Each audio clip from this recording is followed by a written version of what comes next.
उधर असदुद्दीन ओवैसी ने भी कांग्रेस पर हमला बोला। बाबरी मस्जिद को लेकर असदुद्दीन ओवैसी ने निशाना साधा और कहा कि कांग्रेस ने कहा था कि मस्जिद वहीं बनाएंगे। चुनाव जीतने के बाद कांग्रेस ने कोई सुध नहीं ली, ये कहना है एआईएमआईएम अध्यक्ष असदुद्दीन ओवैसी का। कांग्रेस पर निशाना साधते हुए नजर आए और कहा कि बाबरी मस्जिद को लेकर उन्होंने इस बार कांग्रेस को आड़े हाथों लिया। कांग्रेस पर निशाना साधते हुए कहा कि कांग्रेस ने कहा था कि मस्जिद वहीं बनाएंगे, लेकिन जैसी कांग्रेस पार्टी चुनाव जीती और फिर चुनाव जीतने के बाद कांग्रेस ने कोई भी सुध नहीं ली। तो कांग्रेस ने कहा था मस्जिद वहीं बनाएंगे, लेकिन उसके बाद कोई भी सुध नहीं ली। असदुद्दीन ओवैसी ने कांग्रेस पर हमला बोलते हुए ये बात दोहराई। बाबरी मस्जिद को लेकर इस बार कांग्रेस को निशाने पर लिया असदुद्दीन ओवैसी ने। क्या कहा, सुनवाते हैं।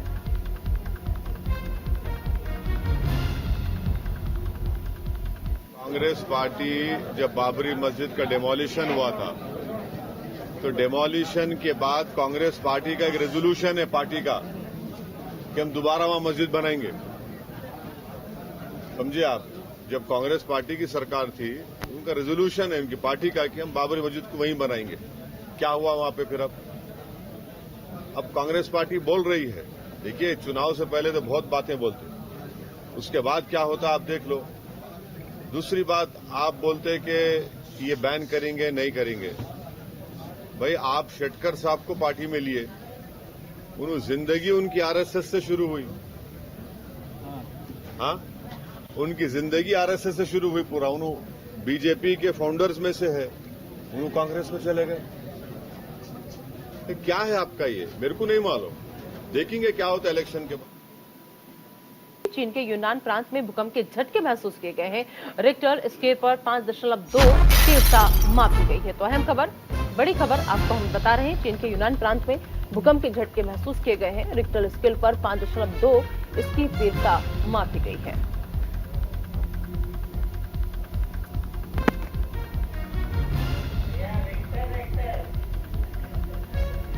रिक्टर स्केल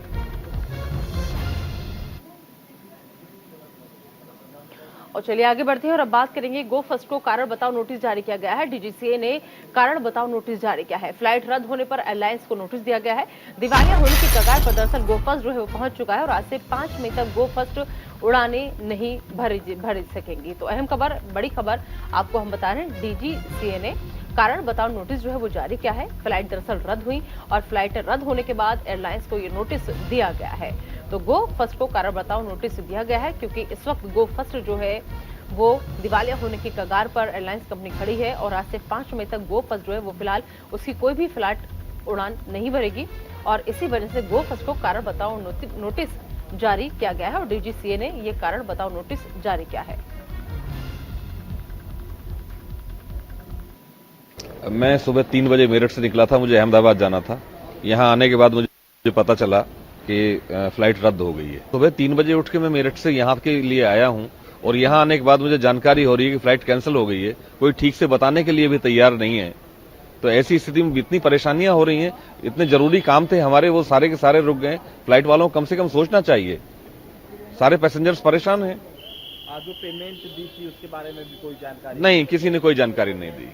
कोई संतोषजनक जवाब देने के लिए तैयार नहीं है। फ्लाइट भी कब होगी, क्या होगा, कोई जवाब देने के लिए तैयार नहीं है यार। अब आप वापस लौट? अब मैं वापस लौट रहा हूँ, क्या करूँ।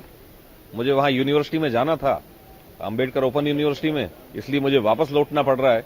मेरे सारे जरूरी काम रुक गए हैं। हमने पूरा मुश्किल से एक हॉलीडे प्लान किया था लेह के लिए विद फैमिली और सारे टिकट्स बुक कर लिए थे, होटल्स बुक कर लिए थे। आज वेडनेसडे 3rd ऑफ मई से लेके 8th ऑफ मई तक के लिए जाने की फ्लाइट हमारी गो एयर के साथ थी और आने की फ्लाइट हमारी स्पाइस जेट के साथ थी। अभी ये हाइट इसमें ये है कि 3rd को जब हम जा रहे हैं तो गो एयर कह रहा है कि मेरी फ्लाइट चल नहीं रही है और आपको अगर लेना है तो आप पूरा रिफंड ले लो, we don't care. MakeMyTrip कह रहा है कि मेरी साइड चल नहीं रही है, हम और हम आपका स्पाइस जेट वाला कह रहा है कि हम आपकी पूरी पेनल्टी काटेंगे।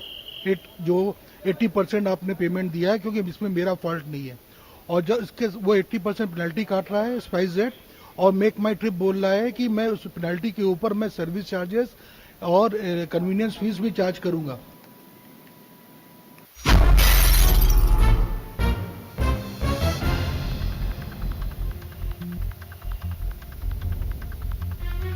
तो इस वक्त की बड़ी खबर आपको हम बता रहे कि कनाडा में मोस्ट वांटेड अपराधियों की लिस्ट जारी की गई है।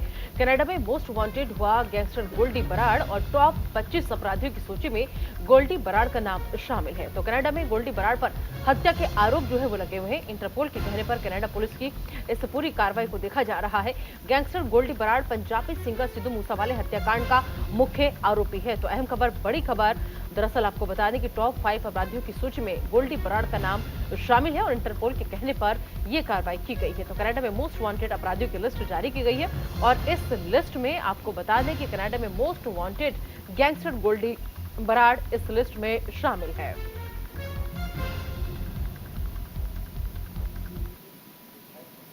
और चलिए आगे बढ़ते हैं और अब बात दिल्ली पुलिस की बड़ी कार्रवाई की करेंगे। आपको बता दें कि दिल्ली और हरियाणा में 20 जगहों पर पुलिस ने छापेमारी की। आपराधिक गिरोह से जुड़े लोगों के ठिकानों पर छापेमारी की गई है। छापेमारी के दौरान हथियार और नकदी बरामद हुई है। तो अहम खबर, बड़ी खबर आप तक हम पहुंचा रहे हैं। दिल्ली पुलिस की ये बड़ी कार्रवाई और जिसके तहत आपको बता दें कि दिल्ली और हरियाणा में 20 जगह ऐसी थी जिनको चिन्हित कर पुलिस ने छापेमारी की और बाकी और मुखबिर की सूचना के आधार पर पुलिस की टीमें यहां पर पहुंची।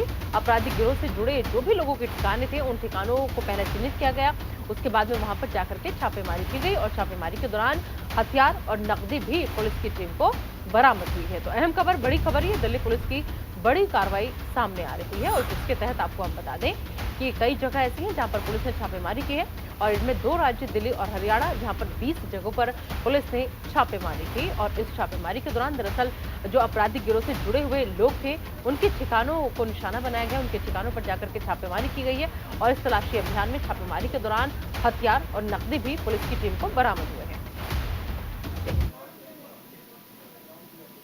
इधर उत्तर प्रदेश में बड़े पैमाने पर जिला जजों के तबादले किए गए हैं। उत्तर प्रदेश में कई जिला जजों को तबादला करके बदल दिया गया है। 46 न्यायिक अधिकारियों का तबादला किया गया है। इलाहाबाद हाईकोर्ट ने जजों का ट्रांसफर किया है। तो अहम खबर, बड़ी खबर आपको हम बता रहे हैं कि किस तरीके से उत्तर प्रदेश में प्रशासनिक फेरबदल किया गया है। 46 न्यायिक अधिकारियों का तबादला किया गया है उत्तर प्रदेश से। तो ये अहम खबर, जहां पर कई जिला जजों को तबादला किया गया है, कई जिला जजों का। और बता दें आपको कि इनको अलग अलग जगह पर भेजा गया है। तो इलाहाबाद हाईकोर्ट ने जजों का ट्रांसफर किया है।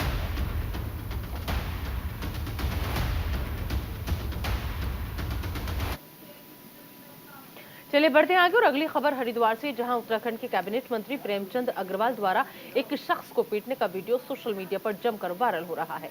टीवी स्क्रीन पर आपको हम दिखाएंगे और आप देखिए अब इन तस्वीरों को कि कैसे बीच सड़क पर पहले तो मंत्री जी की उस शख्स के साथ गर्मा गर्म बहस हुई और उसके बाद अचानक से मंत्री जी ने उस शख्स को थप्पड़ दे मारा। फिर उसके बाद वो हुआ जिसका अंदाजा आप लगा भी नहीं सकते। मंत्री जी की सुरक्षा में तैनात पुलिसकर्मियों ने उस शख्स की जमकर पिटाई की और बाद में उसे पुलिस के हवाले कर दिया गया। वहीं मामले पर कैबिनेट मंत्री प्रेमचंद अग्रवाल ने कहा कि सुरेंद्र नेगी नाम के इस शख्स ने पहले तो मुझे गाली दी, जब सुरक्षा कर्मियों ने उसे रोका तो वो पुलिसकर्मियों से ही उलझ गया। उसका साथी भी पुलिसकर्मियों से मारपीट करने लगा। फिलहाल पुलिस ने सुरेंद्र नेगी को हिरासत में ले लिया है और उससे पूछताछ कर रही है। वहीं मंत्री ने पूरा घटनाक्रम पुलिस के सामने रखा और मामले पर क्या कुछ कहा मंत्री जी ने, आइए आपको सुनवाते हैं। भरत मंदिर इंटर कॉलेज के कार्यक्रम से मैं जहाँ पे खड़ा हूँ इस कार्यक्रम के लिए चला तो रास्ते में जहाँ डॉक्टर भारद्वाज जी का हॉस्पिटल उसके आसपास जाम था और मेरी गाड़ी जब वहाँ से निकलने लगी तो सुरेंद्र सिंह नेगी, आप जानते हैं सब, चूँकि मैं भी स्थानीय हूँ, आप भी स्थानीय हैं, शिवाजी नगर का रहने वाला है और अपने आप को सोशल वर्कर कहता है लेकिन लोग उसे ब्लैकमेलर कहते हैं। जितनी भी घटनाएं आज से पहले हुई है लगातार पुलिस में भी उसको पकड़ा गया है, अनेकों बार लोगों के द्वारा उसे पीटा भी गया है, सब जानते हैं उसके बारे में। और उसने मुझे गाली गलौज करने का प्रयास किया क्योंकि मेरा शीशा खुला हुआ था, गर्मी है तो मैं एसी बहुत कम इस्तेमाल करता हूँ क्योंकि बारिश भी है। उसके बाद जो अब गाली लगातार देता रहा तो मेरे सुरक्षाकर्मी को लगा ये क्या हुआ अचानक। उसने समझाया तुम गाली क्यों दे रहे हो, तो उसने एक हाथ से मेरा ये कुर्ता मैं दिखा रहा हूँ, ये कुर्ता पकड़ा जो मैं अभी इससे पहले ये पहन रखा था और उसने मेरे कुर्ते पे हाथ डाला और ये कुर्ता फाड़ दिया। ये देखिए ये फटा हुआ मेरी जेब, इसमें सारा सामान गायब हो गया, पैसा सामान जो भी इसमें चीज़ थी सब उसने छीनी है या गायब की है या गिरा है, मैं ये इसको तो नहीं कह सकता, लेकिन ये देखिए आपके सामने ये अभी का ये फटा हुआ है। और उसके बाद मेरे सुरक्षाकर्मी ने जब उसको समझाने का प्रयास किया कहाँ दौरान ये इसकी वर्दी फाड़ने का प्रयास किया, ये वर्दी फाड़ी है। और चलिए आगे बढ़ते हैं और अब आपको बता दें कि सिद्धू मूसेवाला के घर पहुंचे टियोन वैन ब्रिटिश रैपर हैं। उन्होंने मूसेवाला के पिता से मुलाकात की। सिद्धू मूसेवाला की मौत पर शोक जताया। ब्रिटिश रैपर हैं टियोन वैन, जो कल सिद्धू मूसेवाला के घर पर पहुंचे और यहां पर जाकर मूसेवाला के पिता से उन्होंने मुलाकात की। और जिस तरीके से सिद्धू मूसेवाला हमारे बीच नहीं रहे, सिद्धू मूसेवाला की मौत पर उन्होंने परिवार से मिलकर शोक जताया। तो ब्रिटिश रैपर हैं टियोन वैन, जो कल सिद्धू मूसेवाला के घर पहुंचे, परिवार वालों से मुलाकात की, पिता से वो मिले और साथ ही साथ सिद्धू मूसेवाला की मौत पर शोक जताया।